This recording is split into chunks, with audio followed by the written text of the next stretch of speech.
ছাব্বিশে ডিসেম্বর খ্রিস্টমণ্ডলীর প্রথম ধর্ম শহীদ স্তেফান।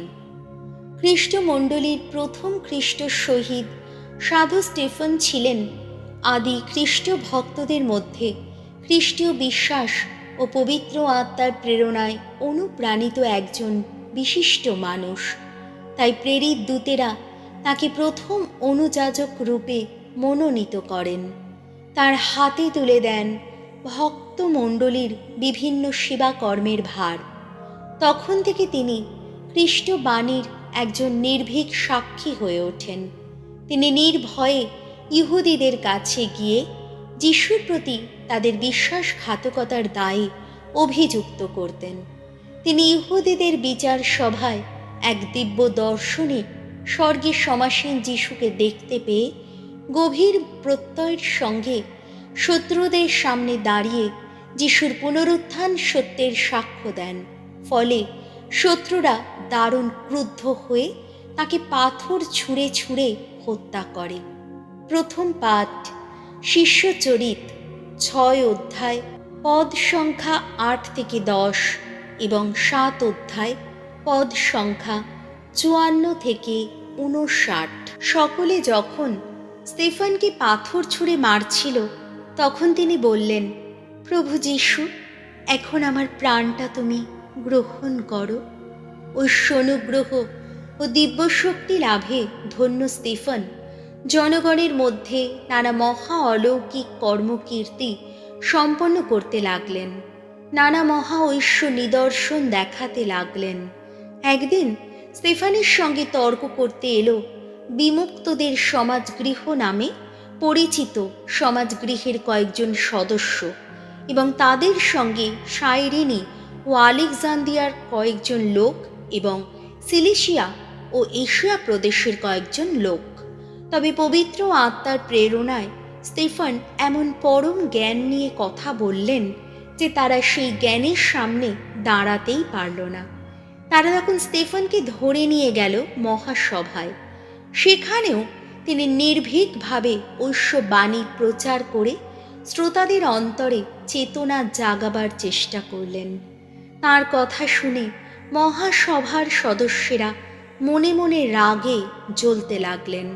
স্তেফানের প্রতি আক্রোশে তারা দাঁতে দাঁত ঘষতে লাগলেন। তিনি কিন্তু পবিত্র আত্মার প্রেরণায় উদ্বুদ্ধ হয়ে স্থির দৃষ্টিতে স্বর্গের দিকে তাকালেন। ঈশ্বরের মহিমা প্রত্যক্ষ করলেন তিনি, আর দেখতে পেলেন স্বয়ং যিশুকে। ঈশ্বরের ডান পাশে দাঁড়িয়ে আছেন তিনি। তখন তিনি বললেন, ওই যে আমি দেখতে পাচ্ছি স্বর্গলোক এখন উন্মুক্ত, আর ঈশ্বরের ডান পাশে দাঁড়িয়ে আছেন স্বয়ং মানব পুত্র। তখন মহাসভার সদস্যরা জোর গলায় চিৎকার করে কানে আঙুল দিলেন, আর সবাই মিলে তার উপর ঝাঁপিয়ে পড়লেন। তারা তাকে শহর থেকে ঠেলে বের করে দিয়ে পাথর ছুঁড়ে মারতে লাগলেন। সাক্ষীরা শৈল নামে এক যুবকের পায়ের কাছে তাদের গায়ের জামাগুলো রেখে দিয়েছিল। সকলে যখন স্তেফানকে পাথর ছুঁড়ে মারছিল তখন তিনি মিনতি জানিয়ে বললেন, প্রভু যীশু, এখন আমার প্রাণটা তুমি গ্রহণ করো। তারপর তিনি নতজানু হয়ে উচ্চ কণ্ঠে বলে উঠলেন, প্রভু, এই পাপের জন্যে ওদের দায়ী করো না। এই কথা বলার পর তিনি শেষ নিদ্রায় নিদ্রিত হলেন। প্রভুর বাণী। শাম সঙ্গীত ধুয়ো। প্রভু, তোমার হাতে আমার প্রাণ সমর্পণ করেছি। ওগো ভগবান, আজ হও তুমি শৈলাশ্রয় আমার। আমায় রক্ষা করতে হও তুমি শক্ত কেল্লারি মতো। আমার শক্তি শৈল, আমার দুর্গ হও তুমি।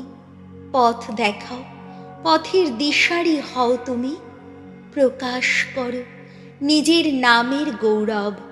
ধুয়ো। প্রভু, তোমার হাতে আমার প্রাণ সমর্পণ করেছি। আমি এখন তোমারই হাতে সঁপে দিচ্ছি আমার এই প্রাণ। তুমি তো মুক্তিদাতা আমার। ওগো বিশ্বস্ত ঈশ্বর, ওগো ভগবান, তোমার করুণা পেয়ে করব আমি আনন্দ উল্লাস। নিজেই দেখেছ তুমি কেমন দশা আমার।